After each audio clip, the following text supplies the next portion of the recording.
이번 시간은 주제 8번이죠. 그죠? 네. 우리 주제 8번 같이 한번 크게 읽어볼까요? 말 그대로 고려의 통치체제 정비입니다. 드디어 우리 고려에 들어가는 겁니다. 그죠? 맞아요? 네. 야, 대답 좀 크게 해봐. 네. 대답을 크게 하면 잠이 안 와요. 그렇죠. 자, 우리 고려를 이야기할 때 우리 고려 이전에 지난 시간에 배웠던 거 한번 이야기해 봅시다. 자, 우리 지난 시간에 어떤 시대였습니까? 고려 이전의 시대.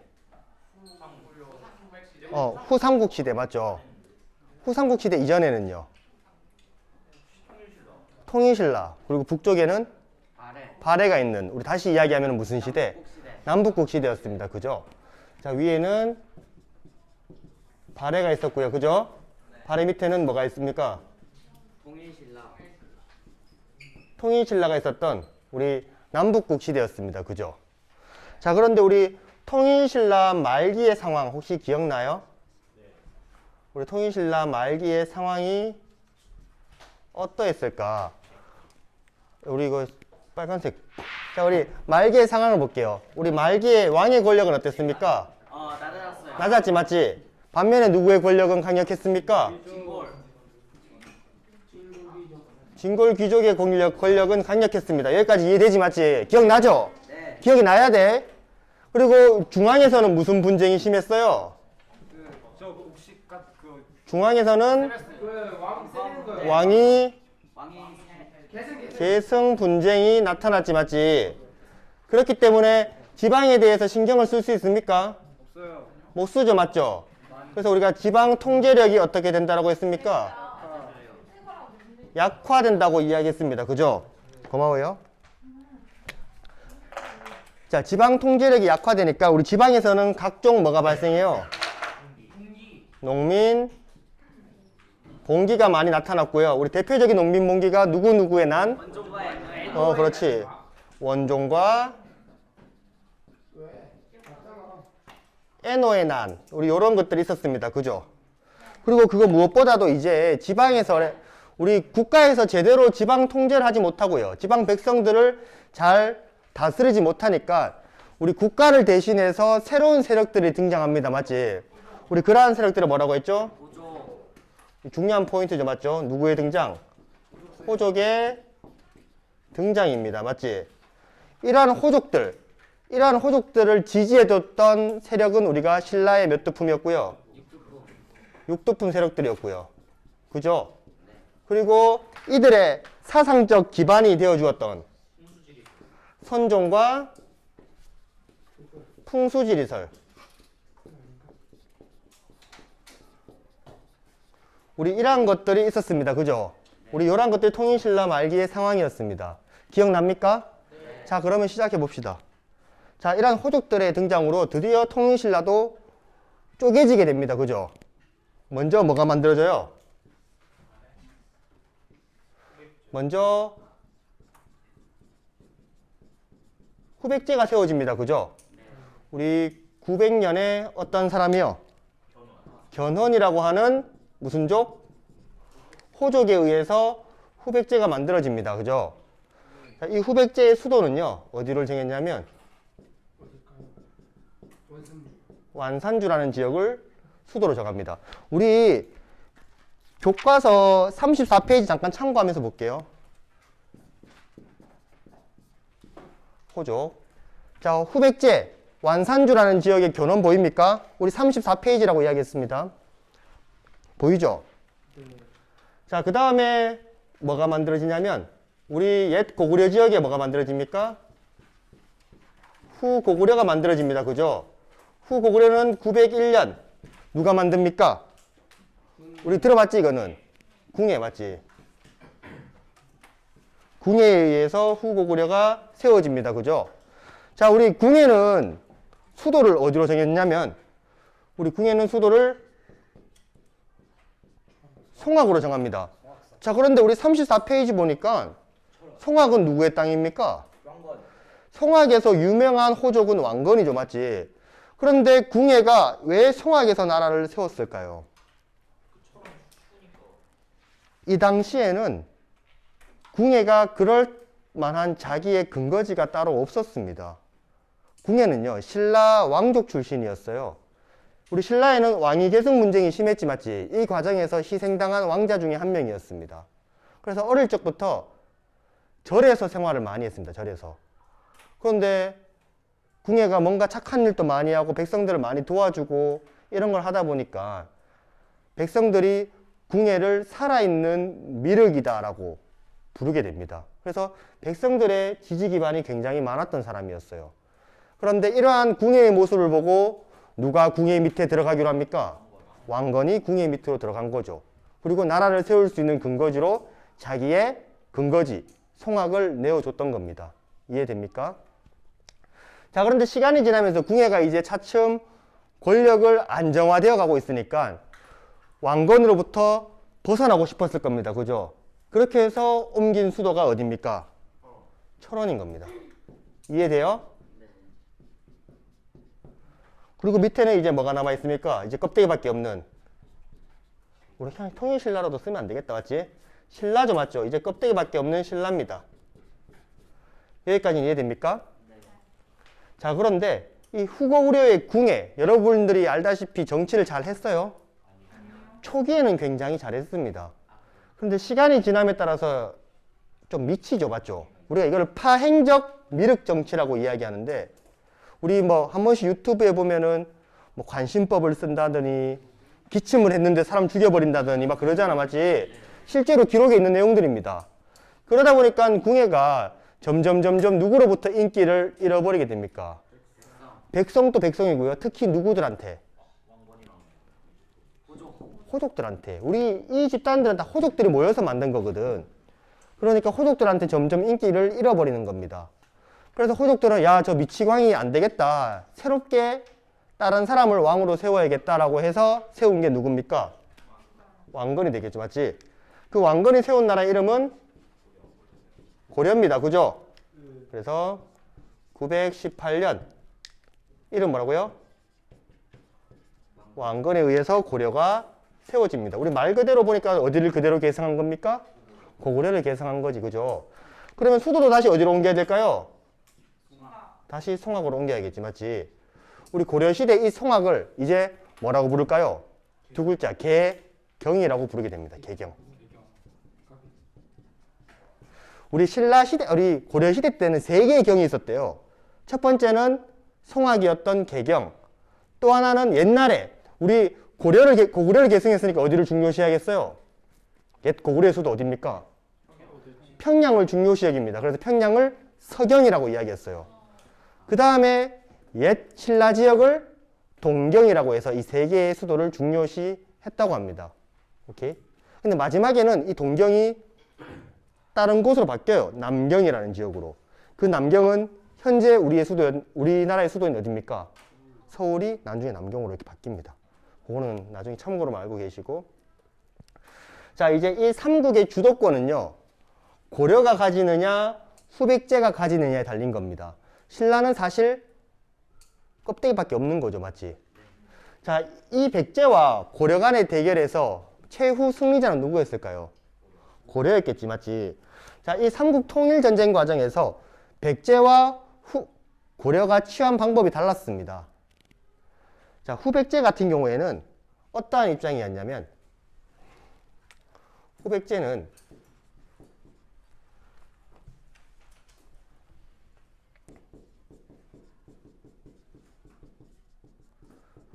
반신라 정책을 펼칩니다. 그래서 어떻게 하냐면 신라부터 재빠르게 점령하고 나서 다음에 어디를 공격하겠다? 고려를 공격하겠다. 이러한 속셈이었습니다. 반면에 고려는요,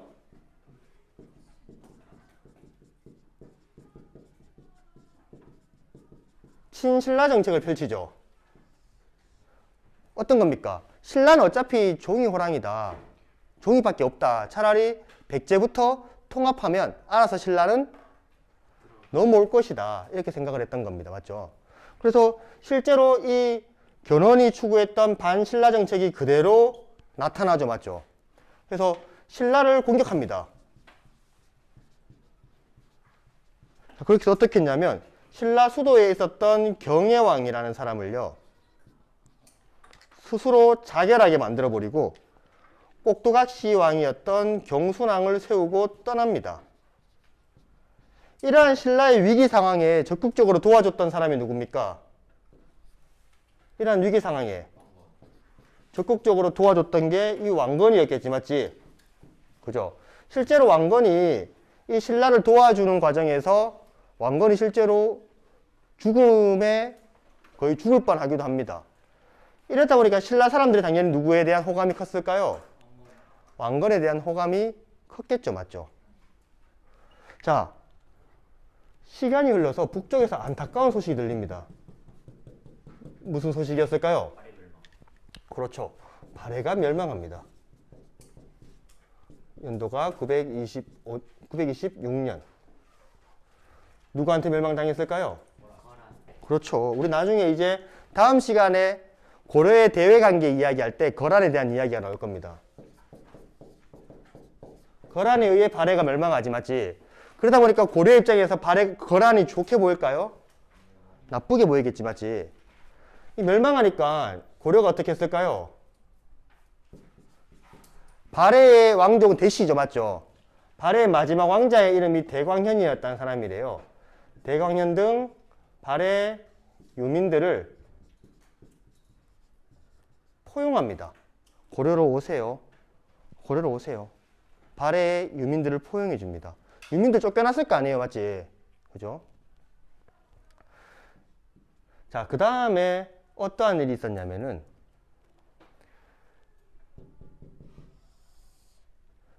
백제에서 심상치 않은 일이 발생합니다.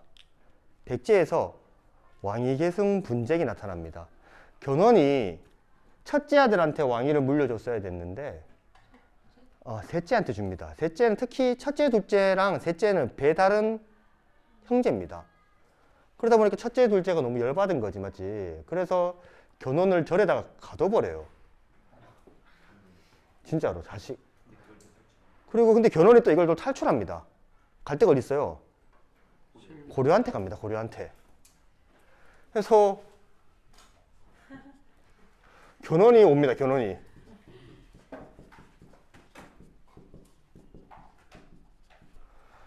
자, 이러다 보니까 신라에서는 야 이거 갑자기 판세가 어디로 확 기우는 겁니까? 고려한테 확 기우는 느낌이 나지 않습니까? 그죠? 맞죠? 그래서 신라가 어떻게 했을까요? 신라도 재빠르게 어떻게 합니까? 이 경순왕이 스스로 여기다 쓸까요?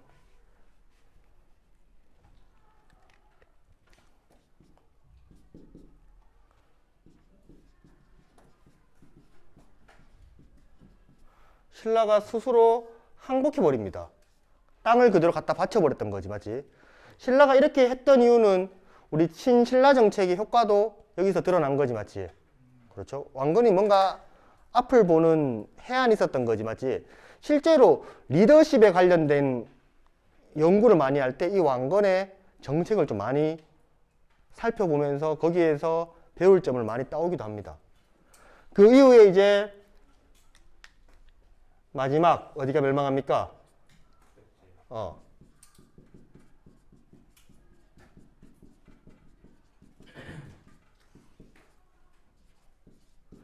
백제가 멸망하게 되면서 뭐가 달성됩니까? 고려의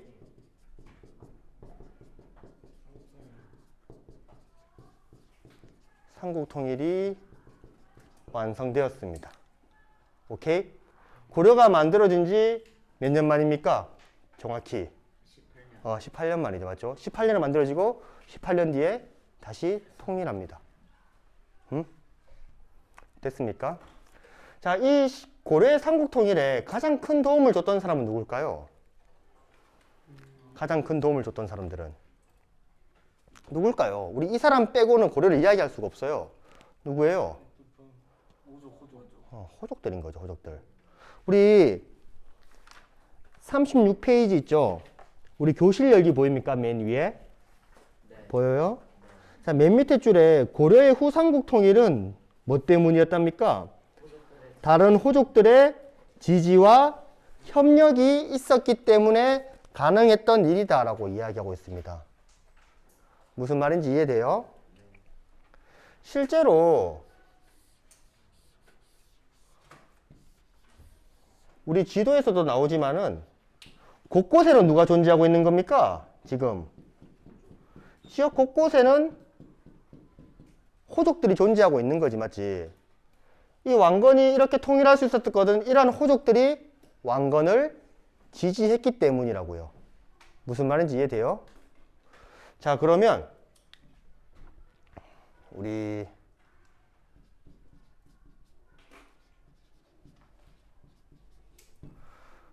태조 왕건이 나라를 통일하고 나서 가장 먼저 해야 될 중요한 일은 뭐였을까요? 그렇죠.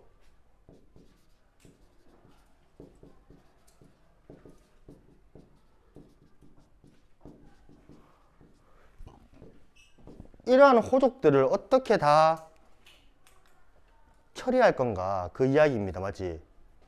그래서 왕건은 두 개의 방법을 병행하지, 맞지? 우리 한 개는 회유책이라고 이야기하죠. 우리 당근 정책이라고 이야기해 볼까요? 쉽게. 당근을 주면 이제 뭐도 필요합니까? 채찍도 있죠, 맞죠? 이 두 개의 정책을 한번 이야기해 볼게요. 당근과 채찍. 첫 번째 당근 정책으로 어떤 걸 했냐면, 왕건은 삼국 통일 과정에서 여기 있었던 유력한 호족들과 다 무슨 관계를 맺었을까요? 그렇죠. 그 아내가 몇 명? 결혼 정책입니다. 우리 유력한 호족들과는 다 결혼해 버려요. 그러면 왕건의 부인이 엄청 많지 않겠어요? 왕건의 부인은 몇 명이었을까요? 문제입니다. 23명. 오! 근데 나 이거. 어떻게 맞췄지? 누가 재밌었다. 부인은 29명이래요. 일단 이 왕건이 지금 자식은 총 몇 명이었을까요? 50명. 다운. 700명. 30명. 업. 33명. 업. 35. 다운. 34. 그래서 자식은 총 34명입니다. 자, 그러면 여기에서 아들은 몇 명일까요? 13명. 업. 21명. 업. 25. 25. 20은 넘은 거예요? 업. 27. 21. 아, 30. 다운. 업. 22에서 업. 23. 업. 24. 업. 25. 왜 이래 뭐? 했어? 했어? 그래? 아들은 총 25명입니다. 그러면 공주는 몇 명? 공주는 9명이겠지, 맞지? 아들은 총 25명. 엄청 많았지, 맞지? 왕건은 자기 부인 얼굴은 다 알았을까요? 왕건은 힘들었을 것 같아요, 맞지? 네 맞아요. 얼마나 힘들었겠어요. 아유, 어떻게 해, 맞지? 자식은요? 자식 얼굴 다 알아봤을까? 사실 그렇게 생각보다 많진 않대. 야, 34명이면 여기보다 더 많아요. 야, 여기 있는 애들 다 내 자식이라 생각하면 끔찍해. 전부 다 아빠 이러고 생각해봐. 하면서 물어볼 것 같아. 야, 너 이름 뭐였지? 하면서. 너 몇째였더라? 저 33째요? 하면서. 그래? 하면서. 엄청 많았죠, 맞지? 자, 그런데 채찍으로 우리 두 가지 정책이 있습니다. 첫 번째는 기인제도입니다. 또 하나는 사심관제도. 이 두 가지의 제도가 있었습니다. 자, 우리 36페이지 왼쪽에 보면 사심관제도와 기인제도가 있습니다. 자, 우리 기인제도는 정민이가 한번 읽어볼게요. 기인제도 플레이. 호족의 자제일보가 인질로 삼고 수도에 올라와 살게 하여 출신 지역의 일을 자문하게 한 제도이다. 오케이. 잘 읽었습니다. 호족의 자제, 호족의 자식들을 뭘로 삼아서? 인질로 삼아서 어디로 올라오게? 수도가 어딥니까? 개경으로 올라와서 살게 한 거죠. 곳곳에 있는 호족들이 불안한 거야. 그래서 야, 너희 자식들 올라와서 공부시켜줄게. 말은 인질인 거지, 맞지? 이해됩니까? 그 다음에 가은이, 이제 지연이 어디 진십니까? 저요? 응. 혹시 자기 성씨 아는 사람? 저요. 진주가. 진주강씨입니까? 그럼 혁준이가 한번 읽어봅시다. 사심관제도. 중앙의 고위 관료를 출신 지역의 사진관을 임명하여 그 지역을 통제하도록 할 제도다. 잘 읽었습니다. 자, 예를 들면은 진주강씨였던 강혁준이 당시 왕건을 도와서 삼국통일에 굉장히 힘을 썼던 사람인 겁니다. 그래서 어디 지역에 살고 있었을까요? 진주에 살았겠지. 우리 앞에 성씨가 있잖아. 진주강씨, 뭐 제주고씨 이런 것들 다 누가 만들어준 거냐면 왕건이 만들어준 겁니다. 왕건이 그 지역에서 유명한 호족들한테 어이구 나 도와줘서 고맙다. 너는 어디 지역 사람이었지? 진주였거라. 그럼 너는 앞으로 진주강씨라고 불러라. 이렇게 해준 겁니다. 왕건이. 그래서 우리의 성씨들은 다 이때부터 나타난 겁니다. 자, 그래서 우리 진주에서 혁준이가 제일 잘 나갔을까? 얘가 힘이 제일 세겠지, 맞지? 그럼 혁준이 한마디면 진주 사람들 다 통제할 수 있을 거 아니에요? 근데 이런 혁준이를 어디로 데려오는 겁니까? 개경으로 데려오는 거죠. 무슨 관직을 주면서? 사심관이라고 하는 관직을 주면서 막대한 돈과 권력과 재력을 줍니다. 대신에 너한테 뭘 부탁합니까?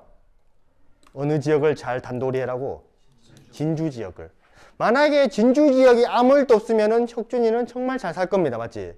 근데 진주 지역에 무슨 일이 생겨버리면 혁준이는 날아가는 거죠. 맞죠? 그래서 혁준이는 더욱더 자기 지역에서 어떤 일이 안 생기게 잘 관리하겠지. 맞지? 무슨 말인지 이해됩니까? 그래서 이 두 가지 제도를 통해서 호족들이 고려에 통합될 수 있게 노력합니다. 무슨 말인지 이해됐습니까? 근데 문제는 언제부터입니까? 이제 이거죠. 왕건이 죽고 나서의 상황입니다. 이 얘들의 외할아버지들은 다 누굽니까? 방귀끼나 끼는 사람들 아니에요, 전부 다. 그죠? 그래서 이 왕건이 1대 임금이라면은 두 번째 임금이었던 해종, 세 번째 임금이었던 정종, 이 두 왕 전부 다 제명이 못 죽어요. 뭐 죽임을 당한, 뭐 사실 암살하려고 하는 사람들도 많았고요. 이들 스스로가 너무 불안에 떨면서 삽니다. 무슨 말인지 이해돼요? 이러한 모습을 보고 컸었던 이 종종의 아들이, 종종의 동생이 있었거든요. 동생. 그 사람이 4번째 임금 광종입니다. 이 광종은 이러한 왕위 계승 분쟁, 이러한 것들을 보면서 상당히 많은 것을 보고 느꼈을 겁니다. 내가 왕이 되면 반드시 뭘 하겠다. 까불고 있는 이러한 호족들을 다 숙청시켜버리겠다. 이러한 생각을 했던 거죠. 맞죠? 그래서 우리 광종은 무슨 정책이라 쓰면 될까요? 왕권 강화라고 쓸까요? 이 왕권 강화를 하려면 누구를 숙청해야 됩니까? 호족 억압 정책이라고 해볼게요. 오케이? 그래서 가장 먼저 실시했던 거는 호족들의 경제력부터 박살냅니다. 그 대표적인 제도가 무슨 안건법? 노비 안건법입니다. 우리 이 호족들은요, 대부분 왕건을 도와서 삼국 통일에 앞장섰었던 사람들입니다. 맞지? 그 과정에서 전쟁에서 얻은 뭐가 많았겠습니까? 부와 명예와 재산. 그 재산 중에서 특히 무슨 재산? 노비들이 많았을 거라고요. 노비들이. 근데 이 사람들이 원래는 일반 백성이었던 사람들이 많아요. 백제시대 때 일반 백성. 근데 전쟁에서 졌다는 이유로만 굉장히 많은 사람들이 노비로 변했거든요. 근데 이러한 것들을 다 어떻게 하겠다는 겁니까? 다시 원래대로 양인으로 바꿔주겠다는 겁니다. 그렇게 돼버리면 호족들이 가지고 있던 노비들이 풀려나게 되고 결론적으로 호족들의 경제력이 약화되게 되겠죠. 맞지? 그리고 또 하나는 뭐냐면 호족들 말고 자기가 새롭게 관리들을 뽑고 싶은 겁니다. 이때 당시 중국 후주에 사는 사람이었던 후주 사람 쌍기라는 사람이, 쌍기는 쌍기, 귀가 두 개인가 쌍기, 이 쌍기라는 사람이 광종과 이야기하다가 광종이 스카우트에 옵니다. 야, 너 우리나라로 올래? 내가 잘해줄게. 그래서 쌍기가 어떻게 했습니까? 갑니다. 나 고려인 할게요 합니다. 그리고 쌍기가 광종에게 도움을 주죠. 맞죠? 왕권을 강화시키려면 우리 중국에서 실시하고 있는 무슨 제도를 받아들여라? 과거 제도입니다. 이 과거 제도를 받아들여서 새로운 관리들을 뽑아서 나라에 충성하도록 궁극적으로는 어디에? 왕한테 충성하도록 자기 옆에 새로운 관료들을 과거 제도를 통해서 뽑습니다. 오케이? 그리고 남아있던 누구들? 공신과 호족 세력들을 가차없이 날려버립니다. 새로운 판도를 꾸렸던 거지. 더 이상 이제 광종한테 한 소리 할 수 있는 사람이 없습니다. 그런 사람들 다 어디 갔어요? 다 하늘나라 갔어요. 광종 딱 치면은 호족들이 경기 일으킵니다. 저 잘못한 거 없는데요? 하면서 아니야 하면서 왜? 아, 얘 눈빛이 이상하다. 얘 처리해라 하면서 아주 더 이상 광종한테 대들 수 있는 사람이 없어요. 무슨 말인지 이해됩니까? 네. 자, 우리 여기 있는 과거제도 잠깐만 보고 갈게요. 과거제도. 우리 과거제도는 관리 등용 제도 중에 하나입니다. 맞지?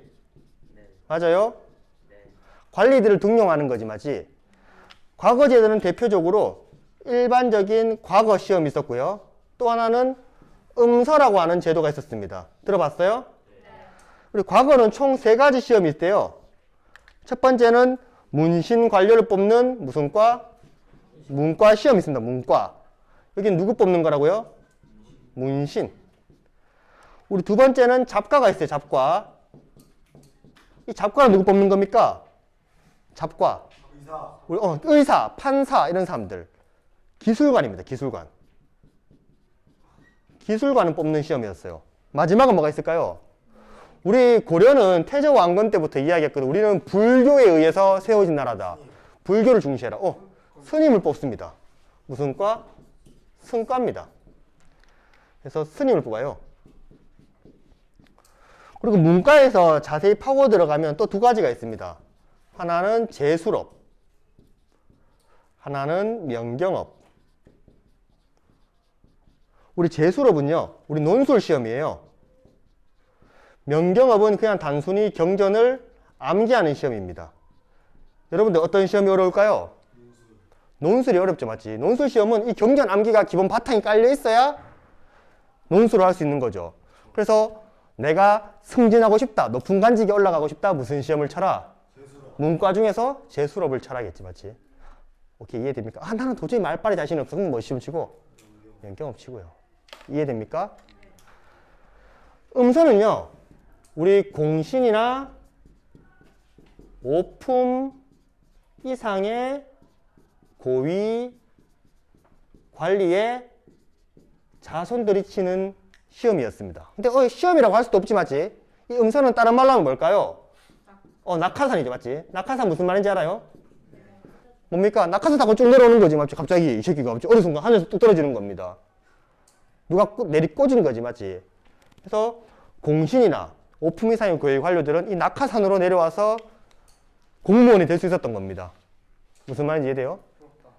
예를 들어서 어떻게 보면은 이제 갑자기 교장 선생님 아들이 맞지? 시험도 안 치고 갑자기 교사가 되고 막 이런 거잖아, 맞지? 그런데 사람들이 좀 이런 거 좀 쪽팔려 있대요. 좀 그렇잖아. 우리도 보면은 막 낙하산 보고 좀 시기하잖아, 맞지? 그래서 이 사람들도 이거를 통해서 관리가 공무원이 됐던 사람들도 무슨 시험을 쳤대요? 결국에는 과거 시험을 쳐야 높은 관직에 올라갈 수 있었다고 합니다. 이해됩니까? 자, 우리 그 다음에 볼 건데, 자, 우리 6번째 임금 이야기를 할게요. 우리 6번째 임금은 성종이라고 하는 임금인데요. 성종 또한 이 광종의 아들입니다. 광종의 아들이에요. 이 성종은요, 어떠한 정책을 펼치냐면, 성종이 이제 왕위에 딱 올랐어요. 그래서 이제 신하들이랑 이야기 좀 하려고 그러는데, 신하들이 이야기를 해, 안 해? 안 해요. 왜 안 합니까? 죽을까봐. 광종이 무섭거든. 자꾸 옛날 아버지 때가 생각이 나요. 그래서 얘들아, 우리 고려를 위해서 열심히 해야 될 거 아니냐? 고려가 앞으로 문제점이 너무 많아. 앞으로 나아갈 방법에 대해서 누가 좀 고민 좀 해봐라. 대답을 해요, 안 해요? 안 하죠. 그래서 이제 성종이 살짝 화내죠, 맞죠? 너희들 집에 가라. 집에 가서 다 써왔나? 글 써왔나? 어떻게 바꿀 건지. 써왔을까, 안 써왔을까? 안 써왔어요. 써왔겠지. 옛날 왕 생각나니까. 다 써왔는데, 그 중에 누가 썼던 거? 쌤이 이야기하는 거 팩트입니다. 진짜 써오라고 했어요. 장난 아니야. 최승로. 우리 신라 시대 때 보면은 몇 도푼 출신입니까? 6도푼 출신이었습니다. 이 최승로가 썼었던 시무 28조가 기가 막혔던 겁니다. 자, 우리 38페이지 잠깐 볼게요. 자, 빨리 보세요. 38페이지. 우리 자료 2번 시무 28조 뭐입니까? 자, 7조에 보면은 지방의 호족들이 자꾸 백성들을 괴롭히니까 무엇을 보내라? 지방간 보내라는 겁니다. 지방간 보내라. 9조는요. 이거 백성들이 너무 사치 부리면 안 되니까 우리 신분에 맞게 옷을 입어라. 이란 말입니다. 오케이? 13조는요. 우리 불교 행사가 두 개 있었거든. 연등회라는 행사랑 팔관회라는 행사. 근데 이게 너무 성대하게 치러지는 거야. 그러니까 백성들의 이거 한다고 너무 많은 재정이 지출된다는 거지, 맞지? 그래서 이걸 좀 어떻게 해라? 축소해라. 너무 화려하게 하지 말고 축소해라. 그 다음에 14조는요. 군주는 신하를 존중해줘라. 이런 말입니다. 왜? 그 전에 왕이 너무 무서웠거든. 이러한 이야기를 하는 겁니다. 그래서 이 최승로의 건의에 따라서 유교 통치 이념에 따른 유교 정치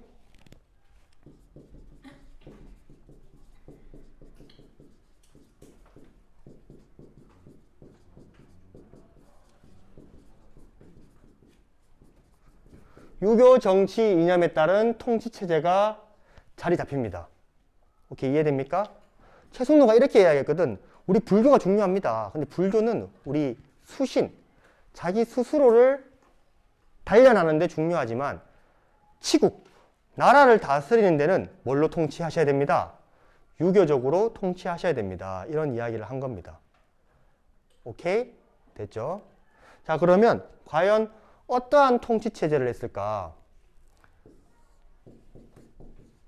우리 중앙 통치와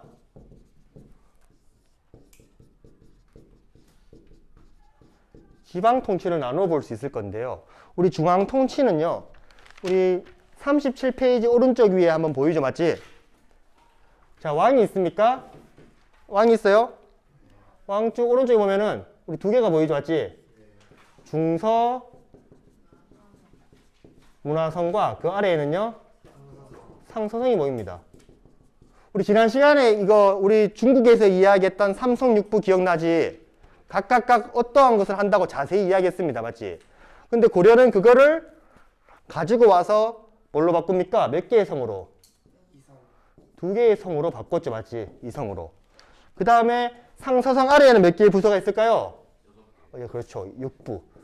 그래서 고려는 몇 성 몇 부 체제? 2성 6부 체제로 중앙 통치를 운영했다는 겁니다. 이해돼요? 그 다음에 중서문화상에는 두 명의 관리가 있는데요. 두 개의 부류가. 좀 높은 사람이었던 사람을 재신이라고 이야기하고요. 재신. 조금 낮은 관리에 있었던 사람들을 낭사라고 이야기했습니다. 이거 두 개 잘 기억해 주시고요. 좀 이따 다시 이야기할 겁니다. 자, 그 밖에 우리 중추원이라고 하는 부서도 있었고요. 이 중추원은 국가 기밀을 관리하는 곳이었고요. 여기에서 높은 사람은 추밀이라고 이야기했고 여기에서 좀 낮은 사람을 승선이라고 이야기했었습니다. 승선. 그 다음에 또 뭐 더 있습니까? 어사대가 있지, 맞지? 우리 어사라는 말 들어봤지? 암행어사 출두요. 뭐 하는 사람일까요? 관리들을 감찰하는 거지, 맞지? 똑바로 하나 못하나. 내가 만약에 내 수업 안 하고 맨날 놀고 영화만 보여주고 밖에 나가쁘고 이러면 누가 오겠습니까? 지금 고려시대라면. 어사대가 와서 나 잡아가겠지, 맞지? 그죠? 그 다음에 마지막으로는 삼사라고 하는 부서가 있지, 맞지? 이 삼사는 곡식 회계.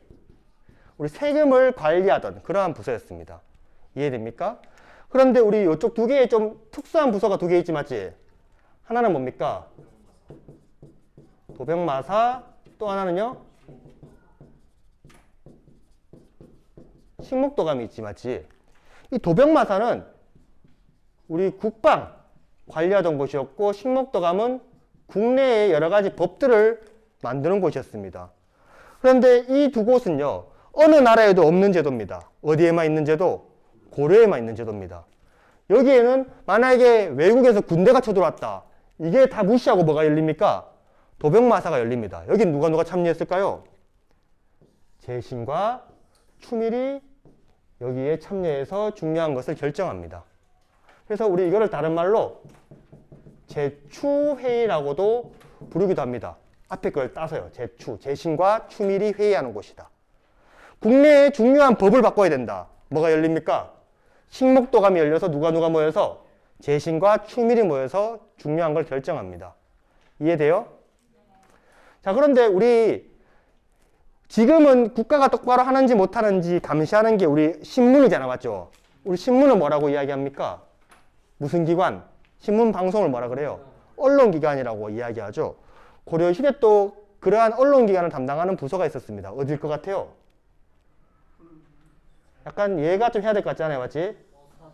어사대 사람과 여기 있는 낭사, 이 사람들이 모여가지고 무슨 역할을 한 겁니까? 언론의 역할을 했다는 거. 요거까지도 기억을 해 주셔야 됩니다. 알겠죠? 됐습니까? 우리 지방 이야기 좀 할게요. 마지막이지. 시간이 되겠죠? 힘들지? 힘들어요. 지방입니다. 지방은 우리 크게 경기는 어딜까요? 어디 주변? 서울 주변. 당시 서울이 어디죠? 개경 주변을 경기입니다. 또 하나는 5도, 5개의 구역으로 나뉘었습니다. 우리 이 5도는요, 일반적인 행정구역입니다. 약간 적의 침입으로부터 좀 안정스러운 곳. 적의 침입으로부터 위험한 곳은 뭐라 불렀을까요? 양계라고 불렀습니다. 동계, 북계 이런 식으로. 이해됩니까? 그리고 이 두 개 아래에는요, 군, 현, 그 다음에 특수한 그 군대 위협한 지역에는 진, 이러한 행정 단위로 설치했습니다. 그리고 이곳에다가 무엇을 파견했을까요? 무슨 관? 지방관을 파견했겠지, 맞지? 그죠? 자, 그런데 우리 고려시대에는 지방관이 파견되는 지역도 있고 파견되지 않는 지역이 있었습니다. 우리 지방관이 파견되는 지역을 뭐라고 이야기하냐면 주현이라고 이야기하고요. 지방관이 파견되지 않는 지역을 속현이라고 이야기합니다. 우리 주현이 많았을까요? 속현이 많았을까요? 속현이 당연히 많습니다. 당연히 많다면 이상하지, 맞지? 속현이 많았던 이유는 고려 자체가 지방 구석까지 통치가 가능하다 안 되다. 못한다는 것을 이야기한 겁니다. 그러면 이 지방은 누가 통치했냐? 지방은 우리 아까 전에 호족 있었지, 맞지? 이 호족 중에서 과거 시험을 통해서 중앙으로 진출했던 사람들은 우리 문벌이라고 불리는 사람이 됩니다. 중앙 정치를 담당하게 되죠. 여기에서 중앙으로 갔던 사람들을 우리가 문벌이라고 이야기했다면, 나는 안 갈래. 나는 그냥 지방에 있을래. 난 그냥 제주에 있을래. 이라는 사람들 있지. 우리 그러한 사람들 뭐라 불러요? 향리라고 이야기했습니다. 그러면 우리가 얘들이 고려의 통치체제가 정비되면서 중앙에는 누구로? 문벌로. 지방에는 누구로? 향리로 나누어졌다라고 이해하셔야 됩니다. 이들이 다 무슨 층입니까? 이들이 다 지배층이지, 맞지? 그렇습니까? 그러면은 지방관이 파견되지 않는 속현은 누가 거의 전담박한다? 향리인 거죠, 향리. 이해됐습니까? 그리고 이 외에도요, 칸이 없어가지고 특수행정구역도 있었거든요. 특수행정구역. 우리 이것을 향, 부곡이라고 불리는 특수구역인데요. 이 구역에도 지방관이 파견된다, 안 된다? 안 됩니다. 속현으로 분류됐습니다. 좀 판서가 좀 지저분해지긴 했는데 교과서 내용을 한번 다시 읽어보면서 여기 있는 내용을 한 번 더 정리하세요. 알겠죠? 우리 다시 복습해야 이거 기억납니다. 알겠지? 기억 안 나면 영상이라도 보세요. 알겠지? 천천히 보면서 책 보면서 확인해 보라고요. 알겠죠? 수고했습니다. 어우, 다 했네.